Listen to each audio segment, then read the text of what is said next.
No sirens cut through the morning air. No emergency broadcasts interrupted the radio. The day began the way thousands of days had before it, quietly, routinely, almost comfortably. In kitchens across town, coffee was poured, lunches were packed, doors were closed, with the casual confidence that everything would still be there when people returned. No one knew they were walking through the final hours of a place that would soon cease to exist. Disasters rarely arrive with ceremony. More often, they slip into history unnoticed, disguised as ordinary moments. This one did not begin with chaos or panic. It began with a calm that, in hindsight, feels almost cruel. The sky was unremarkable. The streets were familiar. Children went to school. Workers showed up for shifts. The town moved forward, unaware that time had already begun to run out. This town sat far from the centers of power. It was not famous. It did not appear in history, books, or tourist brochures. It existed the way most American towns do, defined not by monuments, but by routines. A main street, a handful of stores, a school, a church, houses passed down through generations, people who knew each other not because they chose to, but because history placed them together. That anonymity would later make its disappearance easier to forget. The town's identity was tied to the land around it. The ground beneath it had provided jobs, stability, and purpose for decades. Industry had shaped its rhythm, its economy, and its sense of security. People trusted the land because it had always held. It had always supported them. There was no reason to believe it wouldn't continue to do so. But beneath that sense of permanence, something had already begun to shift. Long before the final day arrived, there were small signs. So minor they barely registered. A crack that seemed slightly wider than before. A door that no longer closed quite right. A road that appeared uneven in places where it had always been smooth. These were inconveniences, not warnings, the kind of problems people live with every day and adapt around without much thought. No one gathered in town meetings to discuss them. No official reports raised alarms. Engineers, inspectors, and authorities saw nothing urgent enough to justify intervention. Life continued, supported by the assumption that the systems holding everything together were sound assumptions reinforced by years of stability and routine. The town had survived hard winters, economic downturns, and personal tragedies. It had endured change before. That history created confidence. Confidence turned into complacency, and complacency made the unthinkable easier to ignore. On the morning it happened, there was no sense of danger in the air. If anything, the town felt unusually still. Not ominous, just quiet in the way small places often are. The kind of quiet that encourages people to linger, to take their time, to trust that nothing urgent demands attention. And then, without warning, the ground itself made a decision.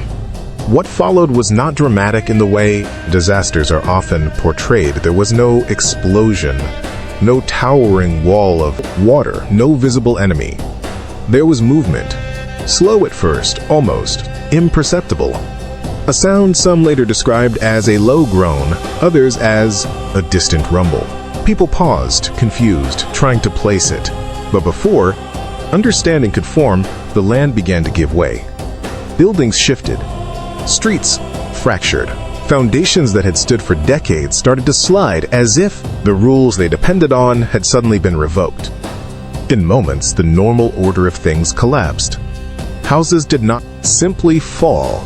They moved, they were pulled, they disappeared into places they were never meant to go. People ran, not knowing where safety was, only that where they stood no longer was. Some escaped with seconds to spare. Others were trapped by the speed of something no one had ever imagined needing to outrun. The town's layout, once familiar, became disorienting as landmarks vanished or twisted out of shape. And then, as quickly as it began, it was over. Where a town had stood that morning, there was now a scar. In the land. Unstable, dangerous, and silent. Roads led nowhere. Buildings were gone or unrecognizable. The place people had called home could no longer support life. Authorities arrived, assessed the damage, and made a decision that would seal the town's fate. No rebuilding. No return. The land was declared unsafe. Residents were evacuated permanently. What could be salvaged was taken. What could not was left behind. Over time, fences went up. Signs were posted. Maps were quietly updated. The town's name was removed from use, spoken less and less until it faded almost completely. Within a generation, the place existed mostly in memory, a story told by survivors, rarely believed in full. An American town that did not slowly decline or transform, but vanished in a single day. And this is where the mystery truly begins.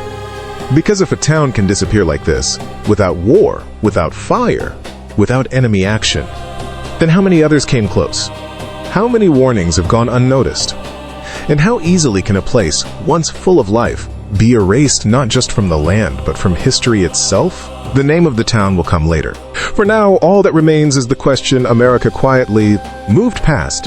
How an entire town vanished, and how quickly the country learned to forget it. Long before the ground gave way, the town had been shaped by a quiet agreement between people and place. The land provided work, and in return it was trusted. That trust ran so deep it became invisible, woven into everyday life. Mines were dug, tunnels extended, and layers beneath the town were altered gradually, methodically, over generations. Each change felt small, controlled, and necessary. No one felt reckless. No one believed they were gambling with their future. This kind of danger does not announce itself. It accumulates, it waits, and by the time it becomes visible, it is often already too late to stop. The industry that sustained the town also hollowed it from below. The work was dangerous, but familiar. Accidents happened, injuries occurred, and lives were lost over the years, but those risks were understood. What was not fully understood was how much the underground world was changing the one above it. Tunnels collapsed and were abandoned. New ones were cut deeper, wider, and closer together. The ground adjusted silently, redistributing pressure in ways no one could see. Engineers monitored what they could. Inspectors checked what they were required to check. Reports were filed. But the systems in place were designed to catch sudden failures, not slow, cumulative ones. Small subsidence was expected. Minor cracks were normal. Settling happened everywhere, especially in working towns. There was always a reasonable explanation, and reasonable explanations are powerful tools for dismissing fear. Some residents noticed patterns. Floors slanted slightly wide, windows jammed without obvious cause, water pooled where it never had before. These things were mentioned in passing, joked about, worked around. Houses were repaired. Streets were patched. Life adapted, as it always does. Adaptation, however, can mask danger by making it livable. There were moments, rare, uncomfortable moments, when concern briefly broke through. A sinkhole opened in a field. A structure shifted more than it should have. Someone mentioned that the ground felt unstable in places where it never had before. But these moments did not align into a single undeniable warning. They appeared isolated, manageable, and temporary. Authorities faced a difficult calculus. To act decisively would mean shutting down operations, displacing workers, and destabilizing the local economy. It would require proving a risk that could not be easily measured or predicted. And so decisions were delayed, softened, reframed. Monitoring continued. Reassurances were given. The assumption remained that whatever was happening below ground was under control.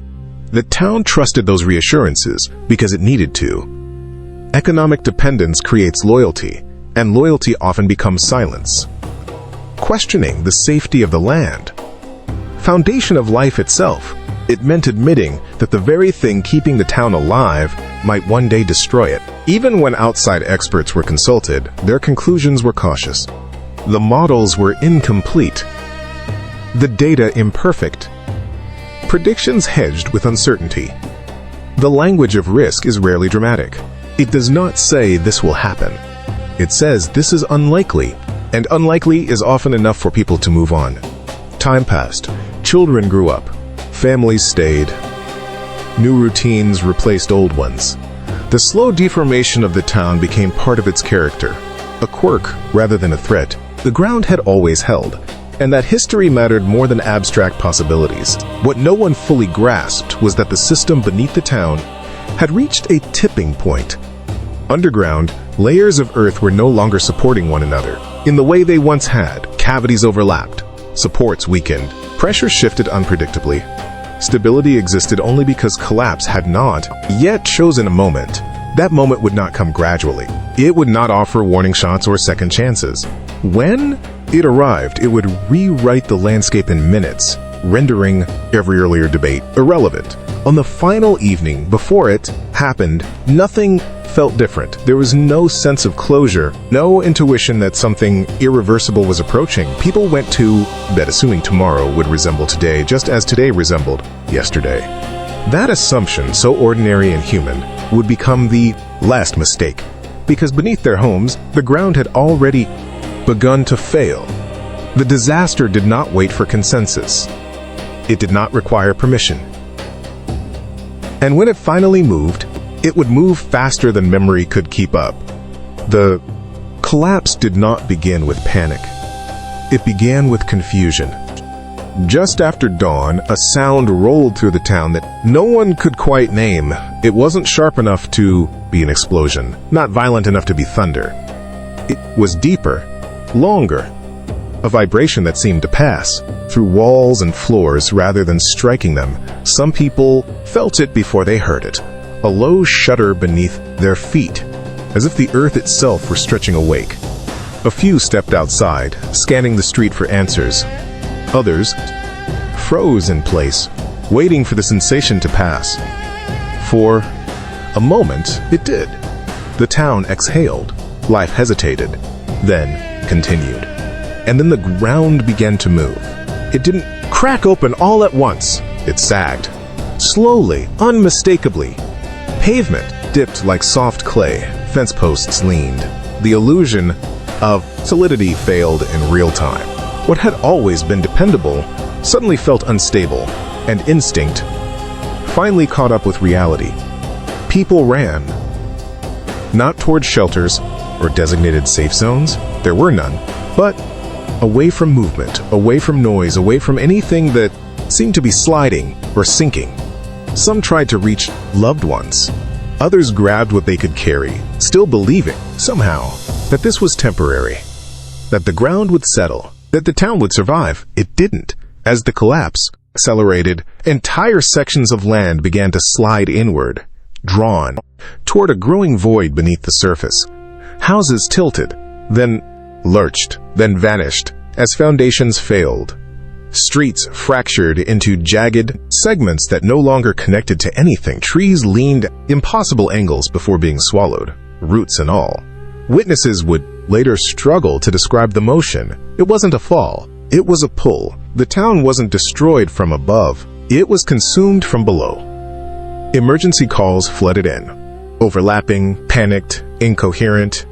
Dispatchers struggled to understand what was happening because there was no familiar category for it. Fires could be fought. Floods could be predicted. Storms could be tracked. This was different. This was the land itself, betraying everyone at once. First responders arrived quickly, but there was little they could do. The ground was still moving. No one could say where it would collapse next. Rescue attempts became calculations of risk, weighed against the possibility that stopping even for a moment could mean joining those already trapped. Some people escaped with seconds to spare. Others didn't make it out at all.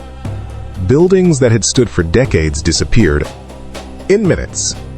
Personal belongings, photographs, letters, furniture, lives were swallowed whole, unrecoverable, as if the town were being erased mid-sentence. And then, abruptly, the motion slowed.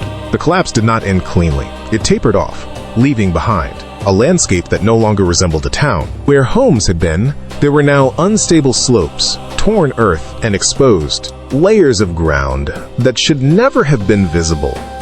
The air was thick with dust and silence, broken only by distant voices, calling names that would not be answered. Authorities moved fast once the danger paused. The area was cordoned off. Evacuations were ordered without debate. Engineers assessed the site and reached the same conclusion almost immediately. The ground could not be trusted again. Whatever balance had once existed beneath the town was gone. This was not damage that could be repaired. This was a place that could no longer exist. Residents were told they could not return, not even briefly. The risk of further collapse was too great. Some protested. Some begged. Many were simply numb. Their homes were still visible in places, partially intact, close enough to recognize, and yet unreachable, claimed by a land that no longer obeyed the rules it once had. News crews arrived, filmed the scar, interviewed survivors. For a moment, the story flickered across the national consciousness. An American town, damaged beyond recovery, lost not to fire or war, but to the ground itself. It was shocking, unsettling, and difficult to process. And then, just as quickly, attention moved on. Disasters compete with one another for memory.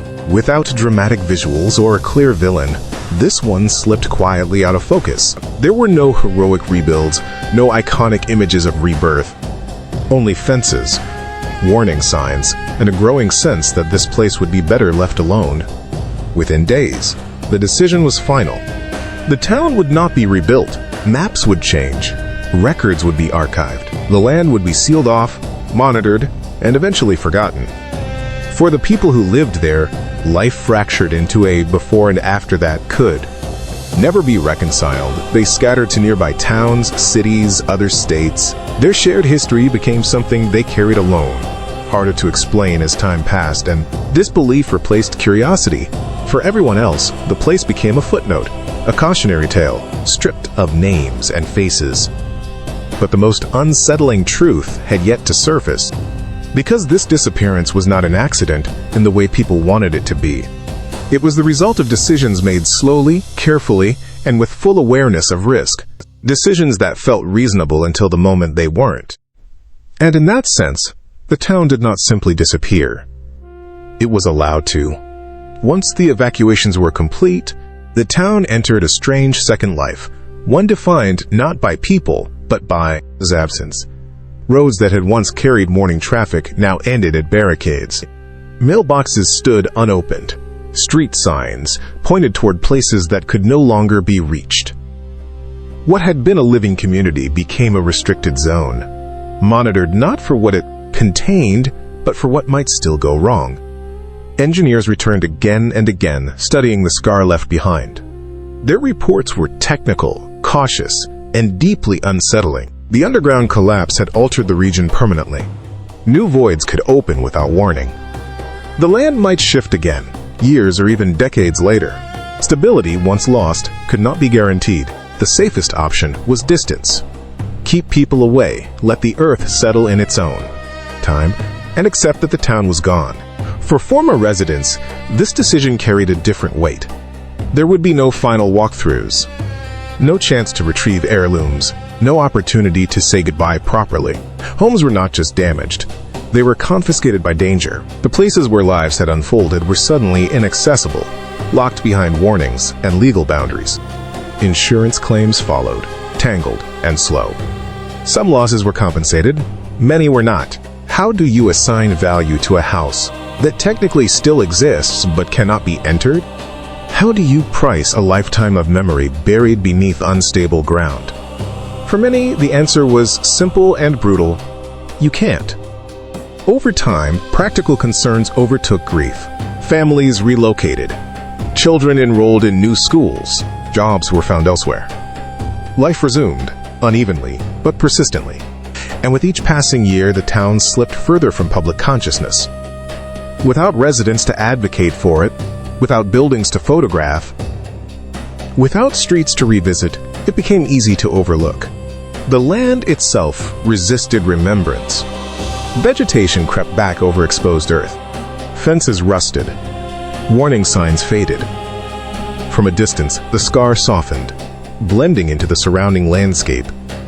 To someone passing nearby without context, there was nothing to suggest that an entire town had once stood there. Official maps were updated quietly. The town's name disappeared from road atlases and signage. GPS databases followed. Eventually, it became possible to live nearby without ever knowing what had happened. Erasure does not require conspiracy. Only time, convenience, and the absence of reminders. For historians and engineers, the site remained a case study, lesson in cumulative risk. A reminder that disasters do not always announce themselves with spectacle. But academic interest rarely translates into public memory. Without narrative, without names, events dissolve into abstraction.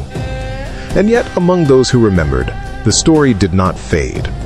Former residents spoke of it carefully, often hesitantly. Some found that others did not believe them. The idea that a town could simply vanish felt exaggerated, implausible. With no visible proof, the story began to sound like myth, an aim, exaggeration born of trauma, rather than fact. This disbelief created a second loss. Not only had they lost their homes, but they lost the shared acknowledgement that those homes had mattered. Their town became something people questioned rather than recognized. Over time, many stopped talking about it altogether. But the land has a longer memory than people do. Even now, the area remains unstable. Monitoring continues. Restrictions remain in place. The town is still considered uninhabitable. Decades later, the decision not to rebuild was not reversed. It was reinforced by time. And this brings us to the moment history rarely pauses to consider. America did not rebuild this town because rebuilding would have required admitting something uncomfortable, that modern systems, regulations, and assurances can fail quietly, and that economic necessity often overrides long-term safety until the cost becomes unavoidable. This was not a freak act of nature alone. It was the outcome of choices made incrementally, with incomplete information and competing priorities. No single decision caused the collapse. That made responsibility easier to diffuse and memory easier to abandon. By the time the story settled into obscurity, the town had already slipped into a category reserved for places that no longer fit the national narrative. It wasn't a triumph. It wasn't a battlefield. It wasn't rebuilt stronger than before. It was simply gone. And still, the name of the town remains unspoken. Because to say it is to confront a truth that feels too close, too modern, too preventable. A truth that suggests disappearance is not always ancient history. Sometimes it happens quietly, in full view, and within living memory. For years, the site remained fenced, watched, and largely ignored. Children grew up nearby, without ever knowing why the land was off limits. Travelers passed through the region unaware that beneath the grass and warnings lay the remains of streets, houses, and lives interrupted midday. The silence was not dramatic. It was bureaucratic. That, perhaps, is why the disappearance was so complete. When the town's story is finally spoken aloud, it often surprises people, not because it is ancient or obscure, but because it is recent. This did not happen in some distant, pre-industrial past. It happened in modern America, under regulations, inspections, and assurances meant to prevent exactly this kind of loss. The systems functioned as designed, until they didn't. The town was Centralia, Pennsylvania. What makes Centralia unsettling is not just that it vanished, but how it vanished. There was no single moment of collapse that forced the evacuation, no towering catastrophe that demanded national attention. Instead, the town was undone slowly by an underground fire that began as a manageable problem and became unstoppable through delay, miscalculation, and economic compromise. The fire burned beneath Centralia for years, poisoning the ground, opening sinkholes, and making the land itself uninhabitable. By the time decisive action was taken, it was too late. The fire had spread through abandoned coal seams, fueled by layers of earth that could not be extinguished. The evacuation of Centralia was gradual, controversial, and painful. Families left one by one. Streets were removed from maps. Houses were demolished to discourage return. The town's zip code was eventually revoked, and that distinction matters. Because disappearance does not require sudden destruction. It requires permanence. Once a place is deemed unlivable, once return is denied, once memory fades, the result is the same. A town erased not by force, but by policy and time. Today, only a handful of residents remain, living amid vacant land where neighborhoods once stood. Smoke still rises from the ground in places, a reminder that the disaster was never truly resolved, only contained by absence. The fire may burn for decades more. Long after the town is forgotten, the cause of its disappearance will still be active beneath the surface. Centralia forces us to confront an uncomfortable reality. Modern civilization is not immune to quiet collapse. Infrastructure fails, warnings are postponed, economic pressures delay action, and when the consequences arrive slowly enough, they can be normalized until there is no way back. This is why Centralia rarely appears in textbooks. It does not fit the narrative of progress or resilience. It offers no clean victory, no clear villain, no inspiring rebuild. It is a story about hesitation, unintended consequences, and the cost of choosing later over now. The town disappeared because it was allowed to, and in that allowance lies its lesson. Civilization is not undone only by war or disaster. It can unravel through patience, compromise, and the belief that tomorrow will be more forgiving than today. Centralia stands as a reminder that disappearance does not always arrive with drama. Sometimes it arrives with paperwork, warnings, and fences, and by the time we notice what's missing, it's already too late to bring it back. If this story made you stop and think about how fragile permanence really is, you're not alone. History is filled with places that vanished not because they were conquered, but because they were abandoned by necessity. If you want more stories like this, moments where history slips through the cracks, subscribe and join us as we explore the forgotten, the overlooked, and the uncomfortable truths hiding just beneath the surface of the past. Because sometimes the most important stories aren't about how civilizations rise, but about how easily they disappear